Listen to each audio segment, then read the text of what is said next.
Bonsoir et bienvenue dans ce nouveau numéro de Un pas vert. Fidèles internautes, salut et tout le plaisir est pour moi de vous retrouver pour ce nouveau numéro. Aujourd'hui, nous avons le réel plaisir de nous entretenir avec un homme politique, une personne qui n'est pas à présenter parce que c'est quelqu'un qu'on connaît, une personne qui a toujours bien réfléchi, bien parlé, une personne qui a vraiment ses soucis de notre pays qui est la République démocratique du Congo. Et lui, c'est bien Monsieur Gabriel Mokia. Il est le président national du mouvement des démocrates congolais, MDCO. Je crois que je n'ai pas massacré votre nom.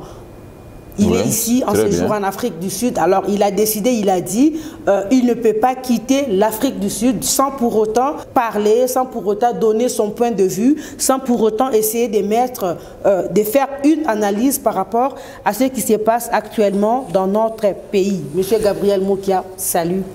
Salut à tout le monde. Voilà, tout le plaisir est pour moi de vous retrouver. En tout cas, Gabi, ça fait plus de 10 ans hein, depuis qu'on s'est vu, depuis la RLTV jusqu'à aujourd'hui. C'est pour moi un plaisir de vous avoir encore. Vous êtes là, comment avez-vous trouvé l'Afrique du Sud? Bon, d'abord, j'ai trouvé l'Afrique du Sud très bien. Oui. Mais je suis un ancien candidat président de la République dans notre pays. Oui. C'est pourquoi je suis révolté de ce qui se passe de ce que j'ai vu dans ces pays. Alors j'ai trouvé un pays bien organisé, bien construit, contrairement à ce que les Belges ont fait chez nous. Oui. Ils nous ont donné un grand pays, on nous a abandonné comme ça des vraies infrastructures routières, ce qui était construit, mais c'était uniquement non goudronné. Oui. Hein? Alors comme c'était non goudronné, vous connaissez avec l'évolution, l'inexpérimentation de nos anciens politiciens de 1960, sans expérience, on ne pouvait pas s'attendre à quelque chose de bien. On a tout détruit, on a tout abandonné, on n'avait pas voulu copier ce que les Belges avaient fait. C'est ça qui m'a révolté. Quand j'ai vu que, bien que colonisés de la façon que vous connaissez, avec l'arrivée de Nelson Mandela, les grands maîtres qui étaient les grands maîtres de ce pays, et je crois qu'ils ont gardé ce statut du pays, ils ont gardé tout ce que les Britanniques ont laissé. Vous voyez la différence? Contrairement à la RDC. Contrairement à la RDC. C'est pourquoi je suis choqué de voir ce qu'ils sont en train de voir, ce qu'ils sont en train de vivre. Malgré que les Belges n'étaient pas vraiment à la hauteur. La Belgique, les Belges n'avaient pas voulu ouvrir leur cœur pour faire comme les Britanniques en Afrique du Sud. Mais nous-mêmes, puisque Mobutu a fait former autant d'universités, on devait tricher parce que tous ces gens venaient ici en Afrique du Sud. À tout moment, ils voyaient le développement de ces pays. Donc, quelque part, c'est question de volonté. Si il n'y a pas de volonté et puis c'est l'incompétence notoire. Ce que je peux utiliser comme... C'est les compétences. Comment je vois comment toi tu t'habilles. J'ai quelques possibilités. Je ne peux pas vous tricher même à 80%. Voilà. Alors c'est pourquoi je souhaite de regarder que ceux qui venaient ici en Afrique du Sud, j'étais venu cacher l'argent. Ils ne voulaient pas nous dire des vérités. On dirait qu'il y avait une combinaison de tous ces gens-là, une association de gens qui ne voulaient pas dire la vérité à notre peuple. Mais moi, en tant qu'un ancien candidat président de la République, avec mes ambitions, je dois tout dire la vérité à la population. Parce que les pays ne m'appartiennent pas, les pays nous appartiennent tous. Mais si je vois quelque chose qui ne tourne pas bien et je cache, c'est-à-dire je suis complice. Je suis complice. C'est pourquoi vous m'avez vu dans cette atmosphère ici. Depuis que je suis arrivé, je ne parle même pas de mon parti, ni de moi-même. Je me surge contre ce que je vis, ce que je suis en train de voir. Et il faut que mon pays revienne comme ça, à cet état. Mais est-ce qu'on est obligé de rester dans les noirs et noirs et noirs? Gabriel Mokia, je signale que vous êtes le président national du MDCO. En tout cas, Torokoma, on a moni vraiment Yagabi Souci Mbokeza Makasi, Torokoma place Wana. Ma toute première préoccupation, c'est celle de savoir, Yagabi, pourriez-vous nous faire un bilan ou un état de lieu de votre parti politique? Banda parti Naoé Salama, na Lelo, ça évolue comment? Merci. Le parti a été créé en 1995. 95, oui. De 95, et on a couché sur le papier 96, 97. Bon, à 2001, 2002, 2004, il y a eu création des règlements des partis politiques. Oui. De l'organisation et le fonctionnement des partis politiques. Donc à cette époque-là, il fallait payer $200 pour que les partis soient agréés. Il y a d'autres partis que vous voyez, les grands partis ici, n'avaient pas payé les $200. Mais c'était par des combines de négociations, de Sun City, des accords, ceci. Mais nous avons constitué légalement nos partis politiques. Mon parti politique, MDCO, a été bien constitué. J'ai rempli toutes les conditions. Alors, maintenant, c'était question d'aller payer les $200 pour pouvoir faire agréer les partis. Oui. Quand j'ai amené l'argent, le ministre de l'Intérieur a refusé. Immédiatement, il a augmenté à 5 400 francs fiduciaires, ça veut dire $5 000. De $200 à 5 000. À 5 000 $, parce qu'ils ont vu que c'est moi qui a. Et directement, j'ai été arrêté aussi. J'ai fait de prison. Alors, mon parti politique a boité parce que je passais tout mon temps dans des prisons. Je suis sorti, j'ai été arrêté en 2003. Je suis sorti en 2004. J'ai été arrêté à quoi en 2004.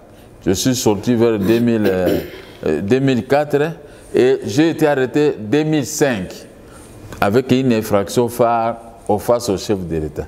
Donc Joseph Kabila ne voulait pas que je puisse m'exprimer librement. Oui. Parce qu'il est chef de l'État, moi j'étais opposant.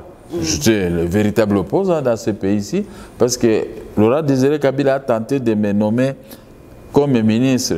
À 2 reprises, j'ai refusé et j'ai été emprisonné. Encore. Quand je suis sorti, il m'a proposé à cause, allez, il m'a arraché les biens. Vous comprenez? Yeah. Et il m'a mis en prison 6 mois et 23 jours. Bon, tout ça, ce sont des étapes de la vie. Alors, mon parti ne pouvait pas... Donc, ça n'a pas permis au parti de bien fonctionner. De bien fonctionner. Oui. Je suis allé en prison en 2005, 2006, je suis sorti de la prison. Nous avons participé à l'élection présidentielle. D'abord, à l'élaboration de la Constitution, nous avons donné nos points de vue. Mon parti était vraiment un parti actif. Nous avons fait ce que nous avons pu faire, les peuples congolais à vie. Et en 2007, j'ai été arrêté encore. Quand on avait arrêté Jean-Pierre Mbemba, moi j'ai été aussi arrêté. J'ai fait 11 mois et 15 jours. Je suis sorti en 2009. 2009, j'ai introduit les documents. On a refusé. J'ai réintroduit encore les documents au ministère de l'Intérieur. C'était niet, on ne peut pas... Pour quelle raison? Pour quel motif? J'étais le véritable opposant. La plupart des partis, ce sont des partis alimentaires. Les gens n'ont même pas payé les 5 000. Mais moi, j'avais mon argent pour payer, on refusait.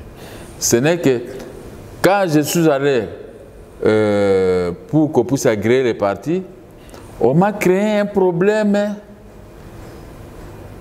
pour que je ne puisse pas prendre part à l'élection présidentielle. Mais on a provoqué que, parce qu'ils avaient l'intention de réviser la Constitution, 12 articles, y compris l'article phare, l'article 71 de la Constitution, oui, qui demande les débats contradictoires. Les débats contradictoires. Ah. Alors, je me suis interposé qu'on ne puisse pas réviser cet article.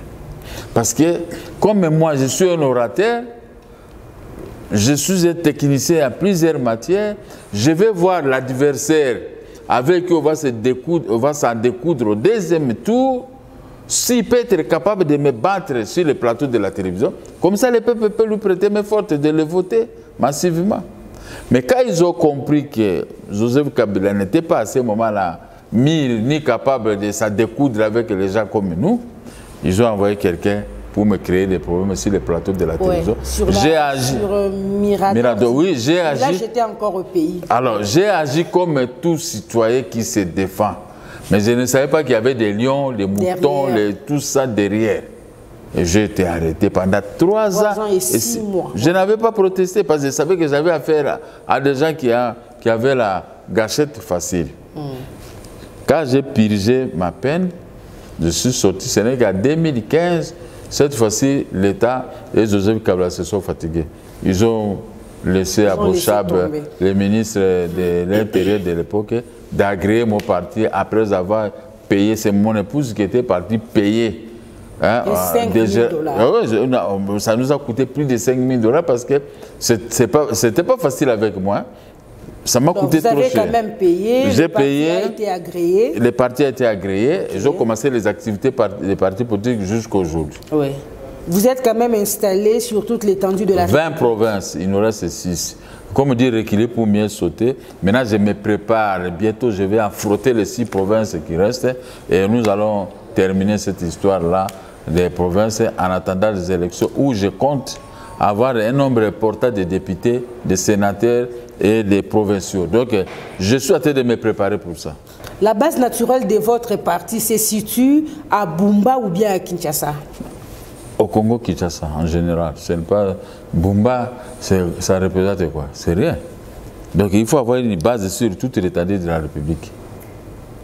Bien que je suis de Bumba, ce qui est normal, on doit me voter à Bumba, mais la base, c'est partout.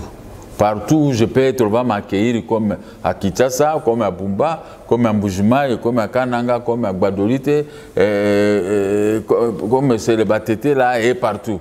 Et même chez les Bassongue, donc j'aurai une base beaucoup plus importante. C'est ça qui est en train de se faire reconstruire chez les Bassongue et partout, aux environs aussi. Mais les gens ont comme l'impression que quand on parle du parti du président Gabriel Mokia, on ne sent pas vraiment le parti, mais on voit plus la personne. C'est dû à quoi? Mais quand on parlait de PPR, on voyait plus que Joseph Kabila. Avec l'argent de l'État, ça leur permettait d'envoyer les quelques rossignols pour commencer à quérir. On voyait que Joseph Kabila, le fondateur du parti. Et vous voulez maintenant qu'on parle de qui? Quand on parle de votre chaîne, on voit qui? La responsable. On voit la responsable? Oui. Alors, qu'est-ce que nous pouvons maintenant discuter pour ça? D'abord, même ici, dans cet immeuble, cet hôtel, quand on parle de l'hôtel, on voit d'abord les patrons de l'hôtel. Quelque chose où il n'y a pas un leader, comment ça peut marcher? On doit me voir parce que moi, je ramène les partis partout. Je suis en Afrique du Sud. Oui. Demain, je serai avec mon épouse aux États-Unis. Je serai chez Poutine, à Moscou. Je serai presque partout. Donc, là, je peux parler des partis, non? Bon, il faut qu'on me voie. Oui. Je ne dois pas amener les partis d'Azir Malek. Je ne sais pas. Mais vos déplacements, là, vous êtes en train de préparer déjà votre candidature pour le 2023. Non, non, pas ma candidature. Je me prépare seulement pour... Vous n'allez pas postuler cette fois-ci à la présidence? Non, ce n'est pas, c'est trop tôt cette question. Moi, je suis avec Félix. Oui. Hein? Donc vous n'allez pas postuler? Je suis avec Félix. Surtout que vous avez repris vos biens, vous ne pouvez qu'être avec... Je n'ai pas encore repris mes biens sont toujours là. Les crocodiles, les séquelles que Joseph Kabila avait laissées, gardent toujours mes biens. Bien que je sois avec l'actuel président de la République, les choses ne marchent pas bien. J'ai repris des biens, il reste encore des biens. Mais je ne fais pas la politique pour les biens. Moi, avant de créer le parti politique, moi j'avais déjà acheté ces biens. Vous comprenez? Ce sont des biens depuis Mobutu. C'est rien du tout. Mon problème, conquérir le pouvoir un jour, remettre les Congolais et l'économie sur les rails. Président Mokia, que pensez-vous de l'avancement de l'état de siège? Bon, ça va. Ce n'est pas pour rien que vous me voyez à ce chapeau ici. Je suis en train de soutenir nos militaires partout où ils se trouvent dans le République démocratique du Congo. Parce que, vous savez, j'ai présenté mon programme à la télévision nationale pendant la campagne électorale de 2018. Je ne crois pas que la plupart de ces anciens candidats présidents de la République qui avaient présenté cela comme moi. Mais je me suis basé sur 3 choses. la sécurité, l'économie et le social de la population. Voilà que je suis venu ici en Afrique du Sud. Le social m'a abattu. Le social de la population de l'Afrique du Sud. Je vis. Ce que je parlais, si j'étais élu président de la République, c'est comme ça que moi je pouvais. Parce que moi, j'aime récupérer les choses facilement. Qu'est-ce qui m'empêchait de venir en Afrique du Sud sillonner l'Europe, je connais. On ne peut pas atteindre l'Europe à une journée. Mais des pays africains, quand même, nous pouvons faire mieux aussi, comme eux. Puisqu'à l'époque, l'Afrique du Sud, les Africains du Sud venaient se soigner dans notre pays, à l'époque. Mais pourquoi aujourd'hui il y a l'inverse? Alors c'est pourquoi moi, comme je parlais du social, et maintenant je suis en train de combattre pour que le social de la population puisse être au beau fixe. Pas pour moi-même. Moi, je suis un ancien homme d'affaires, je connais. Oui. La plupart de ces ministres que vous voyez, des gens que vous voyez, n'ont pas travaillé comme moi. Les premiers salaires, l'argent, c'est quand il est ministre, on lui paye, il achète une voiture, il se marie. Mais moi, je l'ai fait en tant qu'homme d'affaires. J'ai été en Europe avec mon argent. J'ai traité avec les grands les importateurs européens de caoutchouc, café et cacao. Oui. Donc, je suis mis à la matière. Et c'est pourquoi je vois l'environnement que nous avons en République démocratique du Congo. C'est invivable. Donc, il faut des techniciens à la matière comme nous, où je peux créer un environnement des exportations, créer la classe moyenne. Donc les Congolais doivent faire ce que moi je faisais pour acheter des maisons, pour construire des routes, pour faire ceci. Ça pouvait être une très bonne chose dans la vie. Mais les gens, à peine sortis de l'université, ils ne connaissent presque pas grand-chose. Mais il est nommé ministre. S'il n'est pas pratique, rien. Son problème acheter des maisons, ceci. Mais regardez là où nous sommes. Ceux qui achètent des maisons ici, ce sont les gens qui sont assis.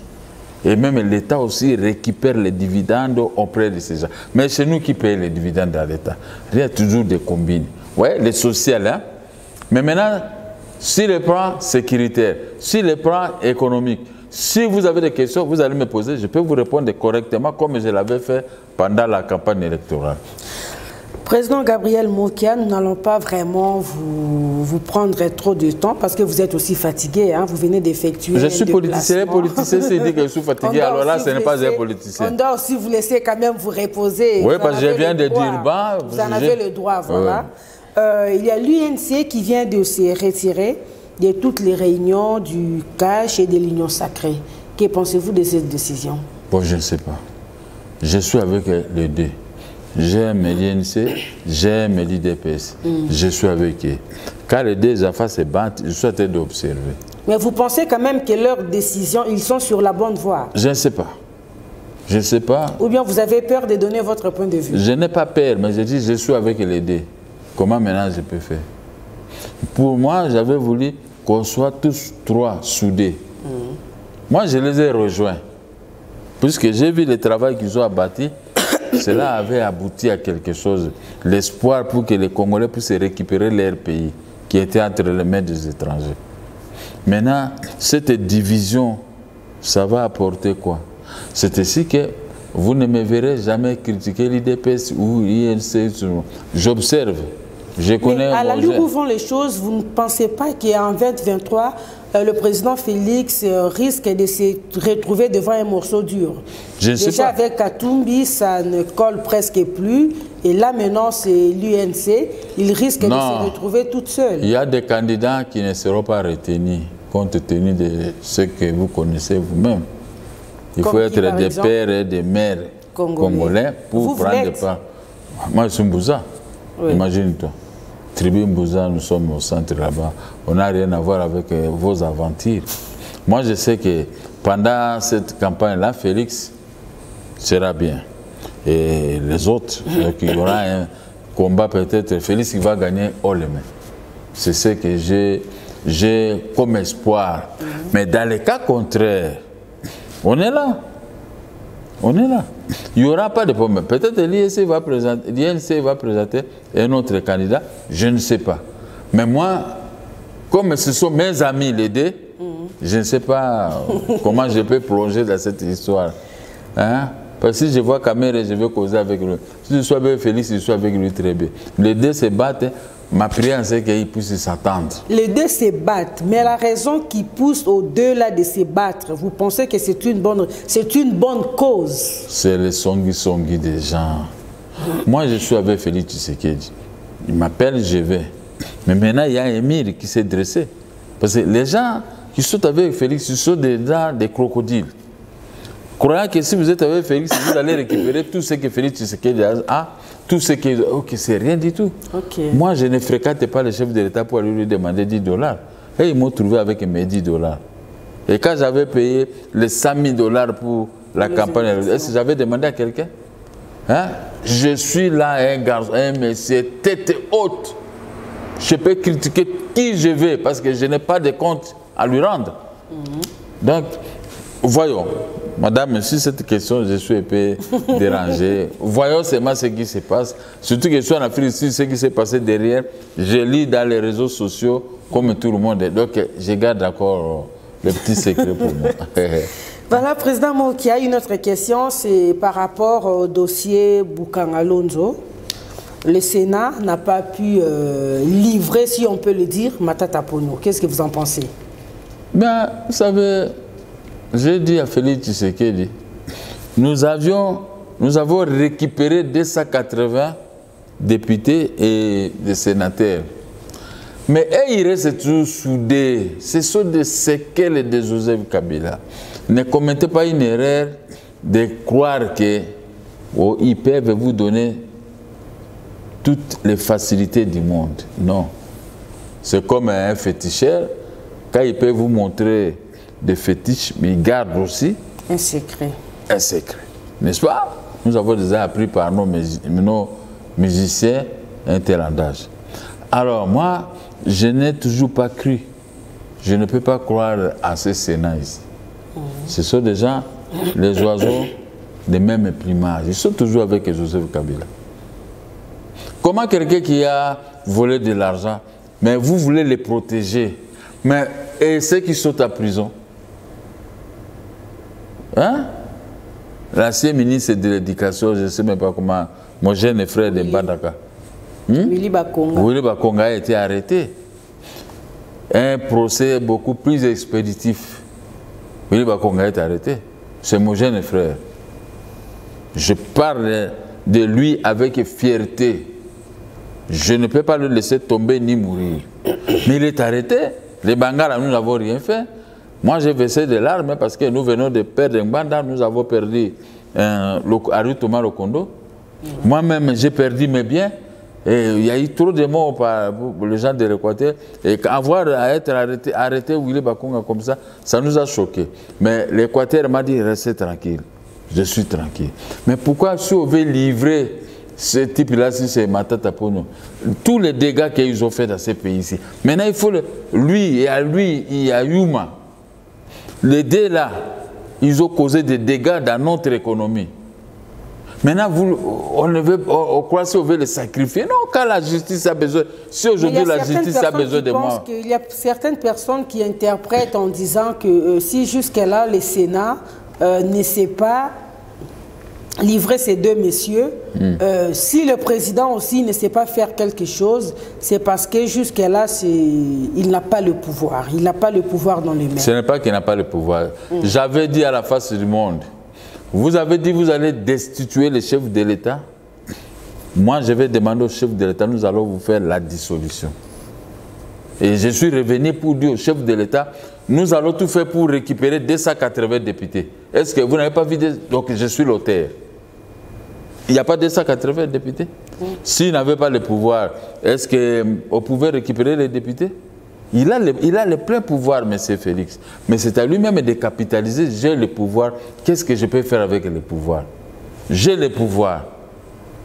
Mais est-ce que je peux laisser les séquelles que Joseph Kabila a laissés dans des postes de responsabilité? Est-ce qu'à ce moment, j'aurai le pouvoir? Parce qu'ils peuvent vous créer des problèmes à tout moment, comme ils ont commencé avec cette affaire de l'homme fort de Bokanga Lonzo. J'ai toujours dit à Félix Tshisekedi, le fils de Mauvais, faites attention. Un ami qui te sourit, il faut bien l'étudier. Parce que souvent, on critique que les femmes. Mais je dis maintenant, j'ai fait l'inverse. Même un ami qui te sourit, mais il faut voir maintenant ces gestes. Il faut le juger par ces gestes. Ces gestes-là de refuser de livrer une personne soupçonnée d'avoir détourné ceci. Mais vous livrez les autres, les maillots faibles. Mais vous êtes chef de l'État. On vous refuse l'exécution des décisions judiciaires, alors que l'article 149 de la Constitution vous confère ces pouvoirs. Les décisions sont exécutées au nom du président de la République. Mais les séquelles que Joseph Kabila a laissées empêchent l'exécution, pèsent, et vous gardez silence. Ah non, ce n'est pas possible. Même vos services de sécurité tournoient et vous trompent. Mais où vous ouvrez les bons? Parce que demain, vous serez comptable devant le peuple. Des fois, les gens me disent, mais moi qui avoue, vous dites de l'état de droit. Mais vous êtes avec Félix Tshisekedi. On vous a retourné que des maisons. Mais pourquoi vous commencez à pleurer ceci? Ouais, ça, ce sont des pics.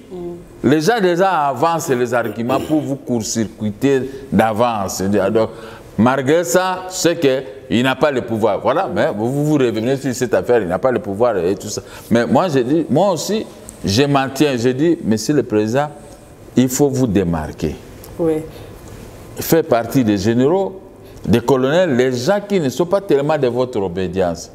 Et recruter les autres, que vous trouvez que ce sont des gens justes qui peuvent conduire cette nation au bon fixe. Mais quand vous commencez à faire les reculs, vous aurez toujours les modèles de Matata Ponyo avec comment il s'appelle le président du Sénat? Bahati Lukwebo. Vous aurez toujours les Lukwebo. Vous aurez toujours les Lukwebo. Pour commencer à vous rouler. Beaucoup de gens sont, non, pas moi qui, vous savez, tout ça. Mais moi qui est avec, moi je suis avec le chef de l'État à 100%. Donc je n'ai rien à envier. Donc je veux qu'il puisse faire même des mandats. Et moi j'aurai même le 3e mandat. Je veux ça avec un bon cœur. Vraiment. Mais vous avez des gens, vous les donnez de l'argent, vous aurez des facilités. Mais ces facilités que vous faites avec eux, mais on vous bloque, on nous casse nous. Hein, on sait que nous avons, moi je peux dire, je peux avoir 150, je peux donner à M. Félix 150 députés par exemple. Mais ils savent que si moi qui ai des possibilités, il va tout donner à Félix Tshisekedi. On ne sera pas le bienvenu. Il peut te dire n'importe quoi sur moi. Alors que Dieu voit que c'est du mensonge. Mais maintenant, regardez comment Dieu a dévoilé le plan. Vous, le président de la République, vous ne voulez pas faciliter les mots. Regardez les gens que vous y tenez de vivre avec. Ils ont refusé de livrer les leurs. Ils trouvent que c'est trop, sinon les humilier. Maintenant, quelle est la position que vous allez prendre? Vous êtes vous-même chef de l'État. Vous êtes devant la scène, nous observons. À vous de juger. À vous-même de juger et de comprendre ces messages. Président Mokia, nous sommes arrivés à la fin de notre émission. Je ne sais pas si vous avez encore un dernier mot pour aujourd'hui. Non, je vous félicite. Vous m'avez cherché pour cette émission. Parce que moi, j'étais venu me reposer avec madame, mon épouse, et voir la famille pour une semaine. Hein. Mais je vis que je ne peux pas aussi rentrer comme ça, sans pour autant discuter avec les journalistes. J'ai été partout, on m'a accueilli très bien, triomphalement. Je vais faire une conférence de presse, si pas samedi ou dimanche. Alors, si je rentre de... comment on appelle ça cette ville? Cape Town. Si je rentre de Cape Town le samedi, le dimanche, je crois que je vais faire une conférence de presse pour informer à l'opinion. Oui. Parce que là où les politiciens passent, ils laissent toujours des traces. Oui. Et surtout les politiciens de ma trempe. Alors, je dis, les soucis qui m'ont animé, comme je l'ai dit au début, c'est ce que j'ai vu dans le pays de Nelson Mandela. Qui sommes-nous? Les animaux ou bien les êtres humains? Comment nous pouvons vivre en brousse pour un pays qui rayonnait en 1960, en 1950? On avait un grand pays au cœur de l'Afrique. Tout le monde voulait toujours venir vivre dans notre pays. Mais maintenant, comment on est reculé derrière les pays africains? Je me suis promené partout, hein, vous vivez ici. Mais moi, mon beau-frère, Gilles, m'a fait circuler presque tout Djobour. Comment ne pas tomber malade la nuit? Est-ce que je dors bien? J'ai les soucis, pas pour moi. Mais les c'est ce que vous avez découvert. Ce que j'ai découvert, les soucis du pays, les soucis du peuple. Donc, je fais partie de ces peuples. Comment nous pouvons vivre comme les animaux comme ça, alors que nous avons des autorités qui ne connaissent rien? Qui ne connaissent rien. Mais il est temps qu'ils changent. Je les ai envoyé des images des avenirs de Djobour, de l'Afrique du Sud, à chacun de tirer une leçon. Merci beaucoup, fidèles internautes. Nous sommes arrivés à la fin de notre émission d'aujourd'hui. Je signale qu'aujourd'hui, nous étions entretenus avec le président national du mouvement des démocrates congolais, M. Gabriel Mokia, qui actuellement est ici en vacances en Afrique du Sud, mais cela ne lui a pas empêché de s'exprimer. Un grand merci aussi à Madame son épouse, qui est notre consoeur, Yolande Malobo. En tout cas, elle nous a aidés, elle nous a assistés. C'est Tsumbu 2S Productions, merci beaucoup. Aujourd'hui, c'est Yolande Mokia. Yolande Mokia. Yolande Mokia, la bienheureuse de son mari. Voilà, elle est là avec son époux. Elle nous a aidés, elle nous a assistés. Voilà, un grand merci. 2S Productions, vous nous tenez toujours compagnie. 078 56 71 404. Vous voulez contacter 2S Productions, je répète encore, le numéro c'est le 078 56 71 404. Grand merci aussi à celui qu'on appelle Prince Sassa. Merci en tout cas pour le soutien, merci pour l'assistance, merci pour tous vos encouragements. Quant à moi, je vous retrouve très bientôt pour un prochain numéro. D'ici là, portez-vous bien.